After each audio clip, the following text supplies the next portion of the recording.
This is the amazing Wallace and Gromit Vengeance Most Fowl.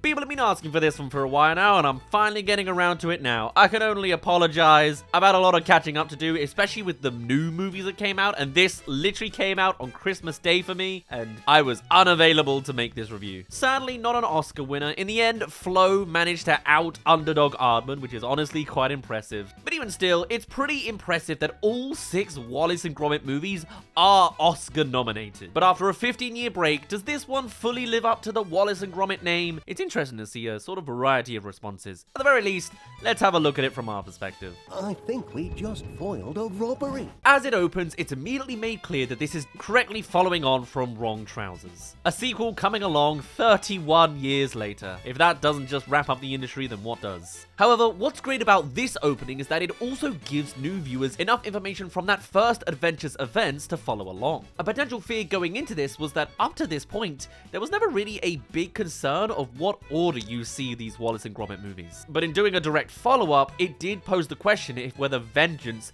could stand on its own.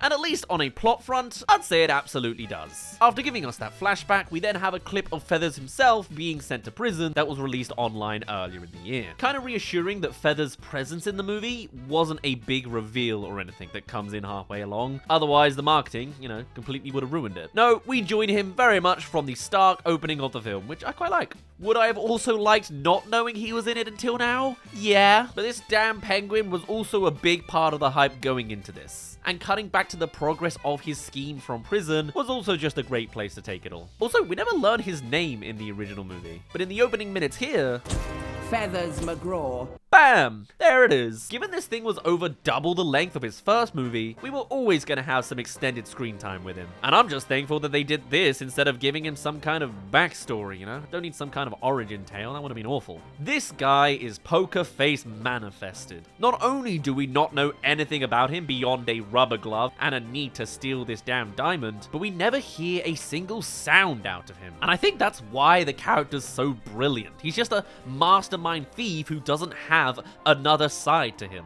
It's so refreshing when we have Disney and Pixar out here applying this multi-dimensional antagonist trope to absolutely everything. Give me a penguin doing pull-ups while blankly staring at a camera any day. From here we go into a callback to the Were-Rabbit intro as we pan through more photos of the pair's past. And it kind of feels like that's their way of making that distinction between the feature-length stuff and the shorts. If you don't see that photo frame montage, you're only getting 30 minutes. Also, I totally need to take this home decor idea. Telling a little animation through just a collection of canvassed frames, that sounds brilliant to me. From there, we have where most of these movies begin, the morning routine. If we haven't seen Wallace having breakfast within the first 5 minutes, this isn't a Wallace and Gromit movie. And weirdly, it's often an effective check-in to where the story is going for the film. In Wrong Trousers, we start with Gromit's birthday leading to the Wrong Trousers turning up. In Were-Rabbit, Wallace's diet is introduced, and this time we see that Wallace's inventions have gone more overboard than ever before. And this is a guy where the neutral situation still involves using a hole in the floor and a raising mattress to get him downstairs instead of, using the stairs. However, this time, Gromit has the pleasure of being lifted out of the bed as well. Although that's it, he doesn't get thrown downstairs or anything. To be fair, I could do with something like that to force me out of the bed in the morning. I'm getting a flip phone soon, I'm one of those guys. Meanwhile, Wallace has got a full-on slide that pulls his pants off and sends him into the bath. Complete with a water slide so the neighbors can get a full view of Wallace and Booty. The reverse of the Were-Rabbit, if you will.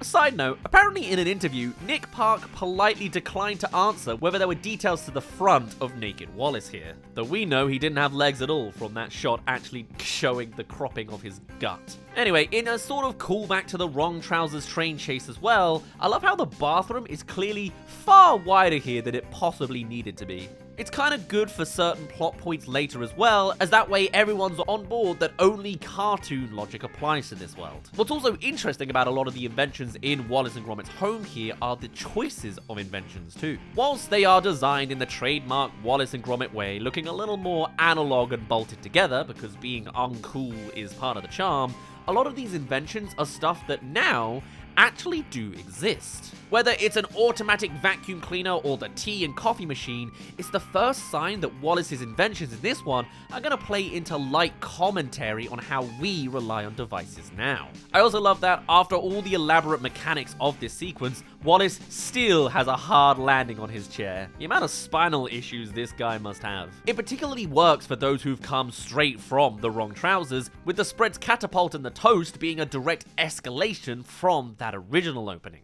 But more importantly, they are once again in debt. Whilst you can enjoy this one on its own, I do like that the parallels between both movies go beyond just the Penguin is back. And I'm pretty sure these bills must be for the 3 different businesses they've had since The Wrong Trousers. Like the window cleaning, pest control, and baking must not be in their lives anymore for a reason. And Wallace spared no expense in making the equipment they had for those ventures. Inventing doesn't come cheap, does it? The guy literally built a windmill into his attic in the last one, so I'm not surprised that they're in debt, honestly. The Totterton grants are long lost into history. As a creative choice though, I love that they're always back to square one at the start of each film and having to try something new. It just makes revisiting these characters a lot more interesting than other franchises, whereby the characters are very much fixed into their situation. Wallace and Gromit, on the other hand, are able to be doing something completely different in every movie. Also, having the milk spill over Gromit looking like tears on his face just takes the crying over spilled milk gag to a whole nother level. I love that this is just a completely visual gag too, and Wallace doesn't then spell it out, like I did just then. But otherwise, it's a very British take. I'm literally analyzing this movie, leave me alone. The part with Wallace using an invention instead of patting Gromit's head himself is very much then the next bit of main commentary on our relationship with technology, or at the very least, its influence on our relationship with each other. With dating apps and social media, our relationships and friendships only continue to be digitized. I mean, we don't send birthday cards anymore, you know? We post on the other person's Facebook wall or something. And a lot of children born now probably have parents who met on Tinder. Technology has seen a massive change in our relationships with each other, and just this plot point alone encapsulates that perfectly, as does the callback later. And into the next phase we go. With Gromit having such a wholesome moment of taking in the air of his garden with his little sun hat on, you know it could only mean that Wallace is about to ruin it. It's not just that they made an impeccably detailed garden here, it's that this level of set design is also necessary in telling the story. We need to see the amount of care and detail Gromit puts into this garden on screen in order to fully feel the distress of it being completely bulldozed in a second. And while CGI was used for some of the bigger set pieces in this movie, I'm glad we still have physical sets like this one at the forefront. It's really perfect for a movie that has an underlying commentary on technology and AI to have this tangible, handmade look. Right down to the animator imprints on the characters, it's that imperfect personal touch that separates it from the one thing an AI will never be able to do. Even if we can one day make an impression with its little robotic hands, it will still be from a calculation of what a human's already done. A point very much hammered home right here because... Hi, I'm your nifty odd-jobbing robot. It's time for our favorite smart gnome himself, Norbot. And I love the look Gromit gives after this line. He's voice activated. Is this the first time Gromit actually acknowledged his inability to speak? Anyway, if we're counting, this is the third robot to be introduced to the franchise. The cooker, Preston the dog, and now Norbot. Technically the trousers, if you want to go that far. So 3.5, I guess, literally. Considering Preston specifically as well, I can already see why they didn't want him to go bad on his own fruition. They've literally already done that movie. Plus, I like that Norbot isn't a sentient AI that turns bad, as that's also not the point the movie's trying to make. This is not completely vilifying the use of technology, it is a fittingly more gentler commentary than that. As we see from this first scene with him, as he goes for the neat and tidy approach on Gromit's garden. Just look at his little distraught face. We can already see the difference between a perfection-directed machine against that personal touch. This is a story of how a machine can't replace the personalisms, and by relying too much on it, we could lose that.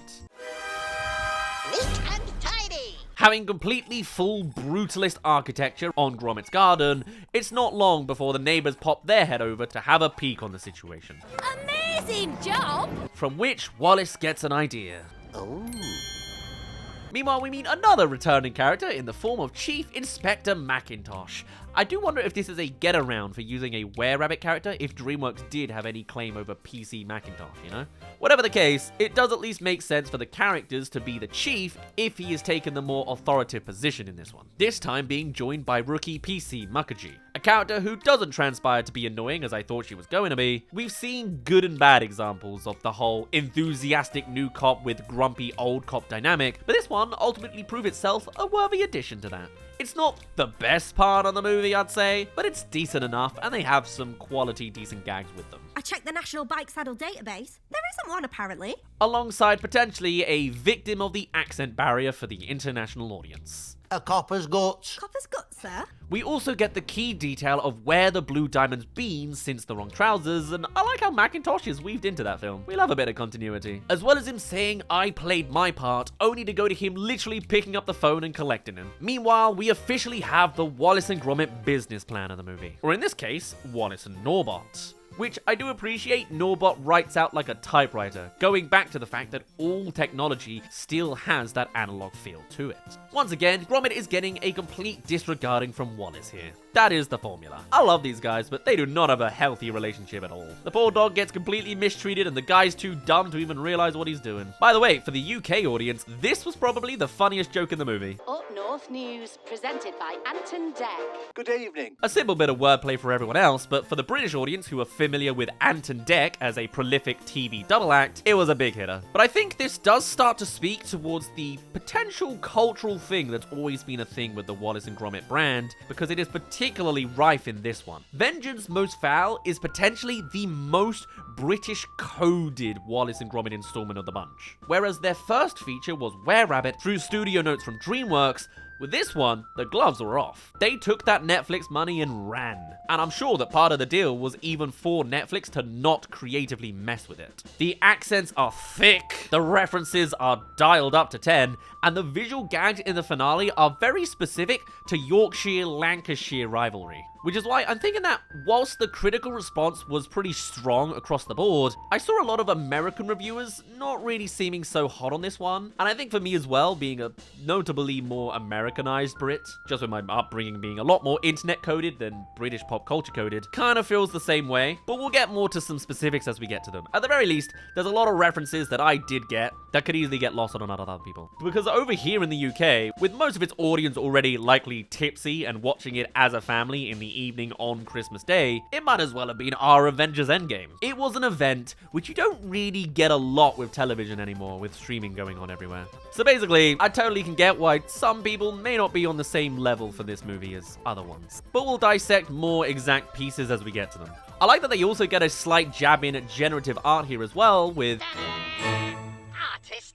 However, I will say early on that this is not the next groundbreaking, stabbing commentary on AI production. This is just the simplistic, standard Wallace and Gromit technology ethos, with a lot of the marketing being like, they're doing commentary about AI. They're not. The progress that AI made since this movie started and when it came out is already way beyond the scope of what this movie's covering. This is more about our relationships with technology and each other, rather than the rise of AI as the big bad generative thing taking away opportunities. Norbot is a fine, classic trope within the fine, classic formula of Wallace and Gromit. It's not groundbreaking, it's just more of the same, and for that I can see why maybe expectations weren't quite reached for a lot of people. This isn't the best Wallace and Gromit movie, it is another Wallace and Gromit movie, in my opinion, as an Americanized Brit. This is when we cut to Feathers in the zoo, waddling around in a high-vis jacket. And the choices they make in showing his resourcefulness are so simple, yet say so much. Just the way he uses the tray to watch the reflection on the TV manages to feel sinister. I also wonder if more movies with villains would benefit from the writers first doing a draft where the villain doesn't have any dialogue first. Because by removing that privilege, you're relying on their actions alone in order to demonstrate that intelligence. I'm not saying villains shouldn't be allowed to talk or anything, but it's a real interesting case study, at least considering how that perspective may save us from terrible movies where this supposed evil genius is making loads of really stupid decisions, you know? It's just a thought. Good old show don't tell, really. Don't know why everybody thinks he's so clever. On to a particularly sleek pun, though once again dependent on the northern accent. AI, lad. I hate just explaining these good jokes, but for the internationals watching, he's not just saying outright AI, he's saying a common English expression that sounds like AI. You know, it's kind of like how pirates say, "Aye, aye, Captain." It's that same kind of source, somewhat. Most likely, everyone got that, and I've just annoyed everyone for Brit-splaining some simple jokes, but what can you do? We also get the seemingly passing comment that the teapot's not been used for years, which at the time, I certainly didn't think would become significant later on. You gotta appreciate the excellent plotting of this movie as well. Each step makes sense when you watch it back. Also, can we appreciate that Wallace essentially acknowledges he's almost always wearing the same clothes? A Wallace onesie. It's like he's self-aware he has a trademark look. Like, imagine if a normal person just went, "Oh look, it's a insert first name onesie" about themselves. That's crazy. It's probably also a good point here to sing the praises of Ben Whitehall taking over from the late Peter Sallis, because I'd completely lost my thoughts of this is a completely different guy doing the voice. By this point, I'm fully soaked into just this is Wallace talking. And it makes sense. This is a guy who's just been working at his performance as Wallace for well over a decade now, previously doing video games and commercial appearances since Sallis was still alive. Yet here was the point that he truly got to cross that border of, I can do a decent Wallace impression, to full throttle, I am playing Wallace the character now. What he does in this film is so much more than a impersonation. It is a legitimately great performance of the character. On to one of the other funniest moments for me. Nobot, recharge time.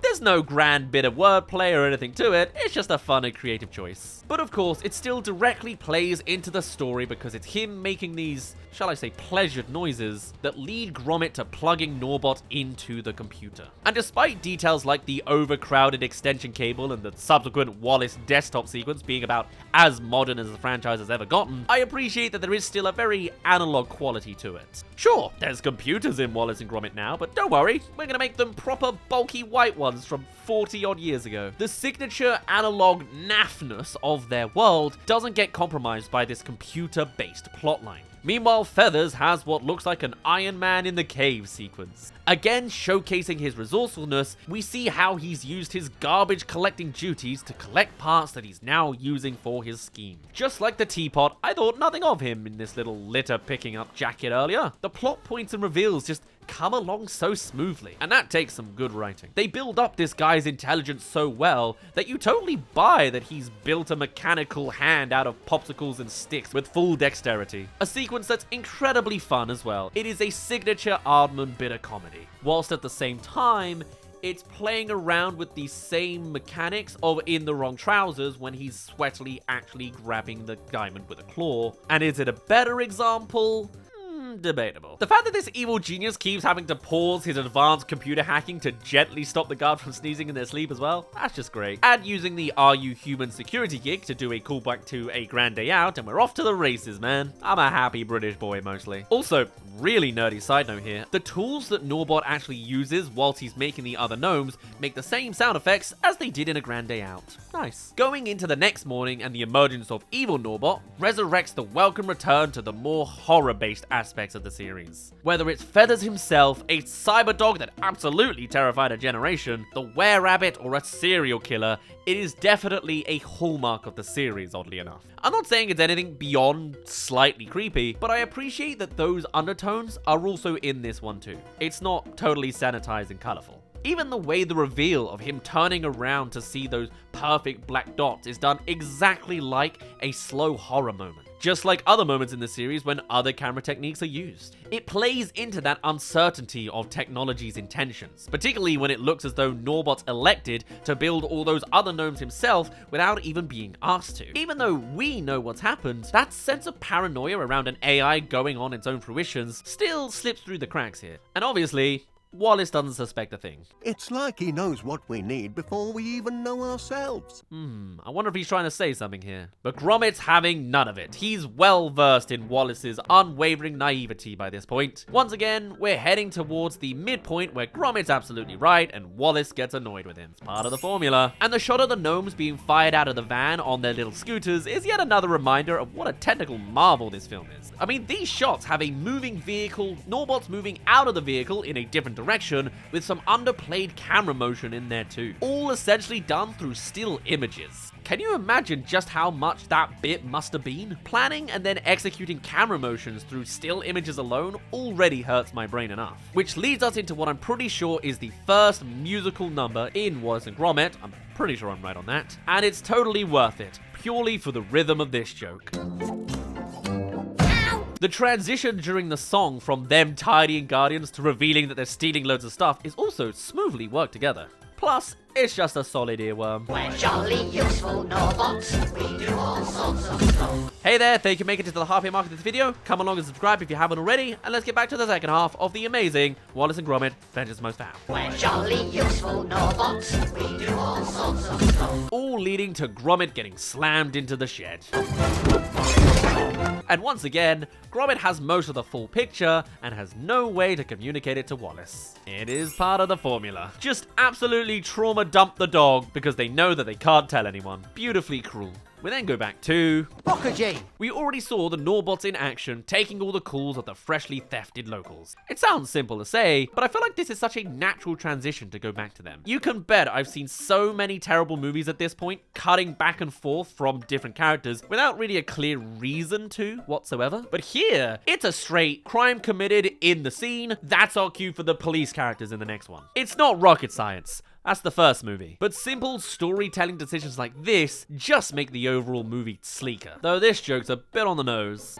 Someone's pinched your big butt. Oh, water butt. Also, just saying, she's a cop. Shouldn't really be laughing at harassment. Anyway, Muggaji tells the chief she's linked these crimes to Wallace, which surprisingly needed an entire pinboard despite Wallace appearing on TV and just outright saying, "These gnomes are mine." Wallace? The upstanding citizen who helped put feathers behind bars? And turned into a giant rabbit the last time I was in a movie that I probably never found out about. Actually, the lore of this world is pretty crazy. I guess nobody did know that before. And Macintosh is so hilariously laid back as well. She literally says 2 sentences of him about Wallace and he's already like, Just bring him in and book him. we love a thorough police service. Very British. Meanwhile, it's time for the gnomes to drug Wallace with hot chocolate. Drink up, Mr. Wallace. And yes, cue the reference with the Guardians of the Galaxy magazine. Don't know why that one's so pleasing, but it just is. As is Gromit escaping by cutting a hole exactly the right shape before rolling up his non-existent sleeves. Sneaking into the cellar, I appreciate that it's consistent size-wise with the movie where they, built a full-blown rocket out of before. The scaffolding around what they're building even looks a bit like a rocket could be in there. Also, can we just note how difficult it must be for a movie entirely assembled out of still images to create a moment of impact by having all the characters stand still? Because the cut of all the gnomes staring down is probably the most sinister shot in the movie, and yet is probably just one still image with some music over it. But yet again, it's all of course hidden from Wallace in time, and Gromit has no way to explain himself. This guy just never gets an easy gig, does he? But then the police show up. We have a warrant to search your premises. To which the gnomes have of course completely disappeared, with the natural conclusion being to take all of Wallace's other inventions instead. There goes their entire franchise. I don't care what it takes. Get this man behind bars where he belongs. This guy really doesn't give a monkeys, does he? Just saying outright to find a way to make Wallace guilty. The next great touch is them turning the classic Wallace morning routine sequence on its head, as Wallace has to do something we've never seen him do. Get himself dressed. As well as just being a great bit, it's also the best way to really emphasize how reliant on inventions he's been. Me begonias. Across 35 years, we've never seen the man put on his own trousers or pour his own tea. How do you do this now?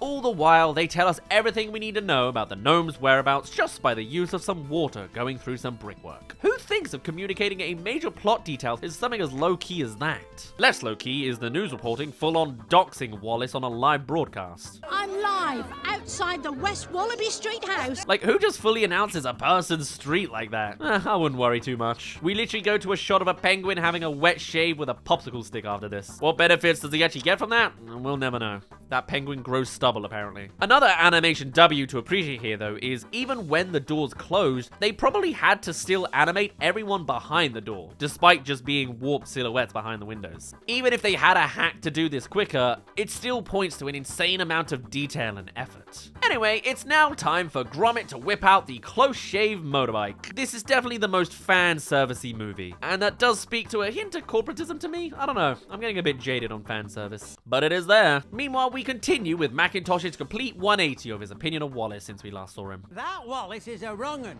End of story.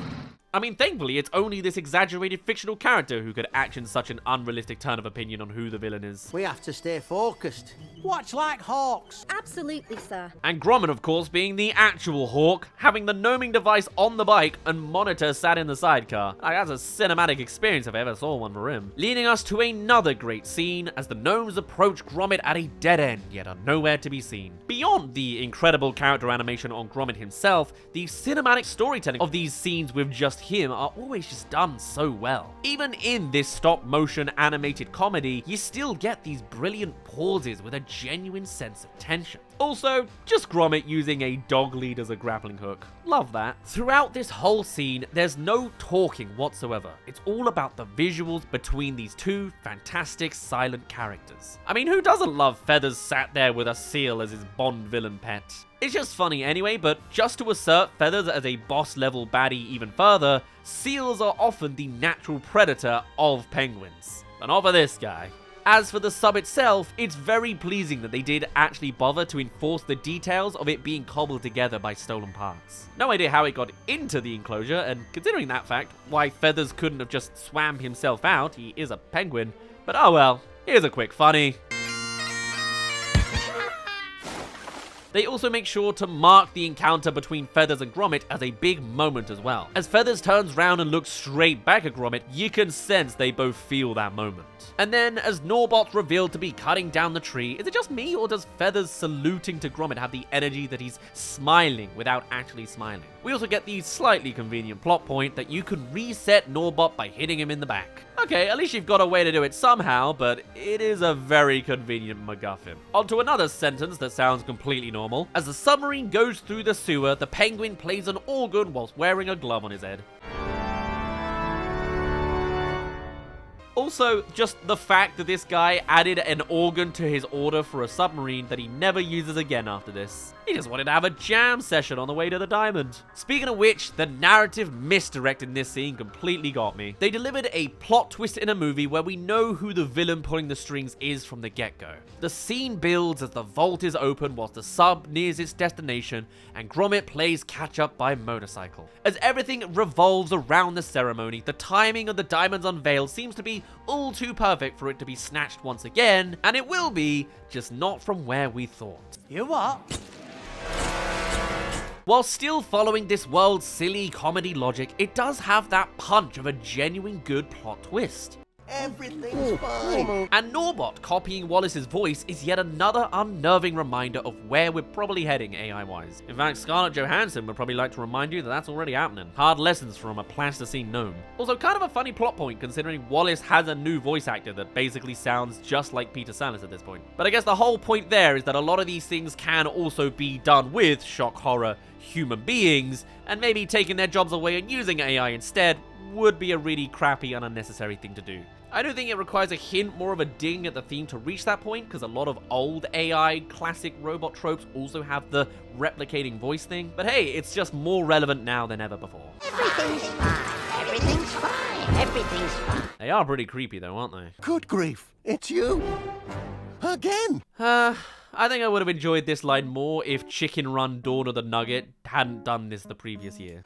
Bye-bye. Again. Twice in a row, Aardman's best line they can come up with is just ...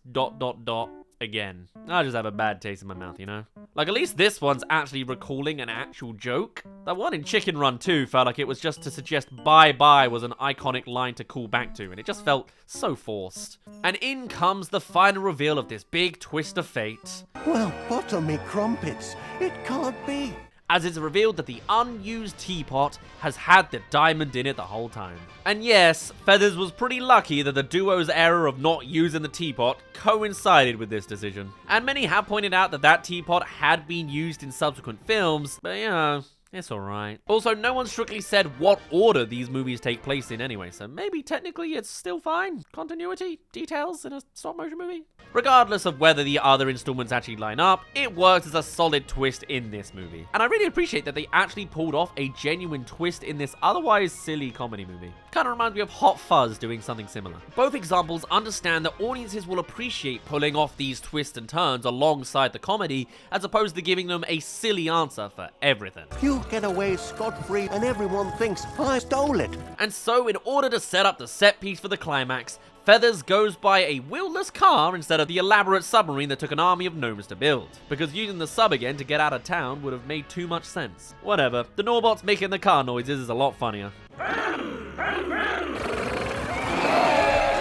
I just love silly ideas like that. And that's not the only Norbot action going on here, as Norbot Prime is back on the side of the Angels. Morning, Mr. Wallace.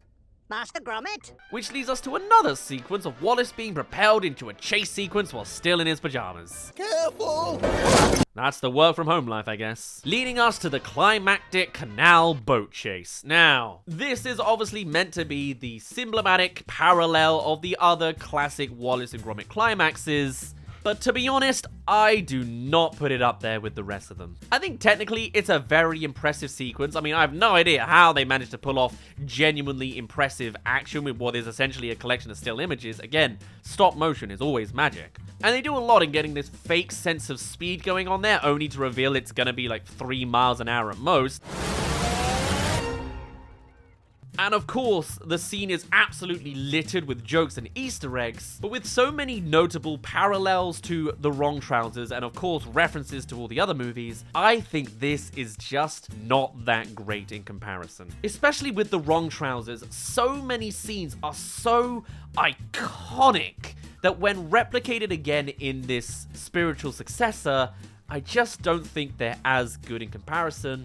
And that dulls the overall format. When you're making such a fan-servicey callback sequel movie, you're gonna be compared to the original, and the original is just so goated in its own way. It could never hope to be the height of the actual runway track, but it is leaps and bounds beyond a slow canal boat with gags along the way. But of course, maybe that's my American influence side of things talking. That being said, whether the solution to rebooting the gnomes being pulled off with actual boots or just this line, That's just an innocent nun out for a pleasure cruise. you've at least gotta love that they remain consistent in this world, that these characters genuinely can't see through these disguises. And yes, we have the convenient back-tapping reboot device going on. But what can you do? Gotta take down AI one way or another, so a shutdown button seems the most obvious. We can give the gnomes getting hit by a Wellington boot catapults the pass on this one. It is then literally followed by Feathers modding his canal boat into a speedboat, with Wallace subsequently being pulled along like he's water skiing. Both hilarious and actually escalating the tension of the chase. And I know the water's CGI here, but to be fair, it kind of really makes its impact. Turns out when you use CG sparingly, it looks pretty seamless. I know a lot of movies that could learn from that. Also weird to make that point in an animated movie, but that's the thing about stop motion.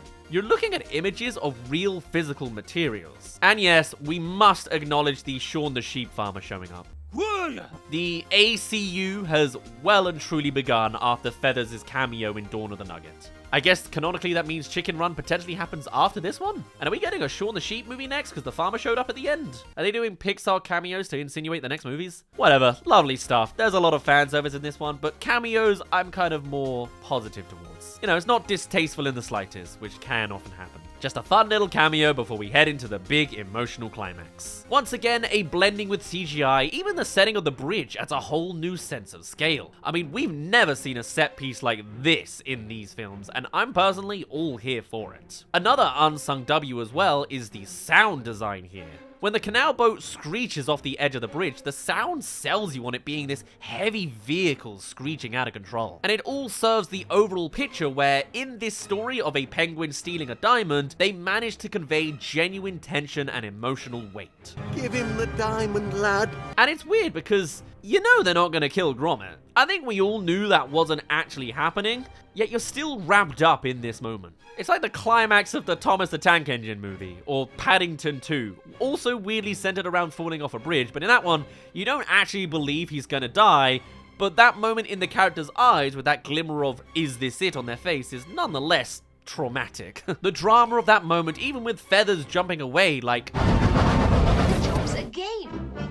you still feel it. That moment where Gromit's falling, compounding explosions, like, this stop-motion movie, it goes as cinematic as it gets. But of course, he doesn't die. Instead, the Norbots fulfill their redemption arc. Classic Despicable Me 1, actually. Sealed off with a suitably corny Wallace and Gromit pun. I knew you'd embrace technology in the end, lad.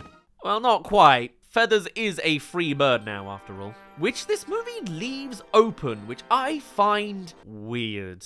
Like, sure, I guess it would have been the run-of-the-mill thing to put him back at the end after spending most of the movie with him in prison already and making a big deal of him getting out. And whilst, of course, he doesn't actually get away with the diamond in a nice, satisfying callback to The old turnip switcheroo. it does leave the series more open-ended for all the more sequels, and I think that's just a bit corporate, you know? Plus, he doesn't escape in like a fast-paced, oh, he got away. You just watch him slowly dragging away when the police were chasing at one point, and it just feels like a bit of a give up, oh no, he's crossed a barrier, leave him be, in a way that I think is unsatisfying because it felt like we just let him go in a giving up kind of way. I think bringing in Feathers McGraw into this movie as a marketing shot is a very good shout, but making him now a recurring character, I think, has the potential to milk this franchise through the ground, and taking away a lot of the creativity that Aardman Productions have founded on. I mean, a lot of this movie has been fan service and references and parallels to other movies they've done that makes this the least creatively new movie so far. It's new, but it's the Feathers McGraw control sequence again, and the chasing Feathers McGraw chase sequence again. And though they touch around some new dynamics in the same formula, this is a very emblematically formulaic Wallace and Gromit movie that makes me less excited for the later stuff if we're going to continue to stick to formula and reheating the highlights of the past going forwards. Now, hopefully not every movie has to have him in it, but at least I guess the idea of him sometimes always lurking in the background can be fun. I liked him popping up in Chicken Run 2, but I guess he could have always been lurking in the background if he's always able to escape this easily. He just needs to say when. But anyway, as we have the resolution with the Norbots now attending to Gromit's garden in a less brutalist fashion, Wallace hits home what the message of this movie was. Oh, but there's some things a machine just can't do. Hey, lad. And just look at Gromit's pleased little face here. There's how you end a movie. Keep it simplistic. This was a solid entry into the series, even after a 15-year break, but it was another entry to the series. This was the emblematic, this is what Wallace and Gromit is kind of movie. And maybe after 15 years, we needed a fresh take on, here is the most basic, bland formula, and then we'll play around it from here on. I can see why there was a lot less interest from international audiences. Maybe a lot of it was from the British influences and references that went over people's heads, but I feel like this movie doesn't stand to improve upon its prior successes.